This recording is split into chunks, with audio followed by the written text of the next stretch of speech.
U okviru lokalnog akcionog plana opština Kosovska Mitrovica nastavlja sa angažovanjem mladih ljudi u stručno osposobljavanje u pitanju i danas smo u prilici da prva grupa pripravnika krene već od 1. septembra. Ono što nas u narednom periodu očekuje jeste dodatnog drugog kruga gde ćemo angažovati još veći broj i upravo smo sa današnjim danom angažovali 20 ljudi, od toga najveći broj je usmeren ka kliničkom centru, jer imajući u vidu i sam pojava COVID-a i pandemije, jeste interes da se mladi ljudi naravno pre svega angažuju na svim mogućim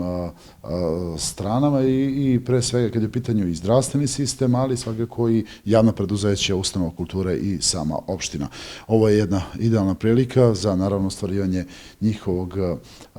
osposobljavanja stručnog i pružanje šanse za dalju perspektivu naravno, a sve u cilju opstanka i ostanka ovdašnjih naroda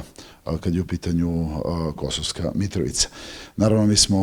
mi ćemo ulagati i dalje kad su u pitanju mladi i omladina, ali svakako zapošljavanje jeste jedna od važnih i bitnih stvari za naš opstanak i prosperitet, a svakako bolje prilike upravo su sa ovim mladim ljudima koji će svojim angažovanjem i doprineti i da stvaramo bolju i lepšu Kosovsku Mitrovicu.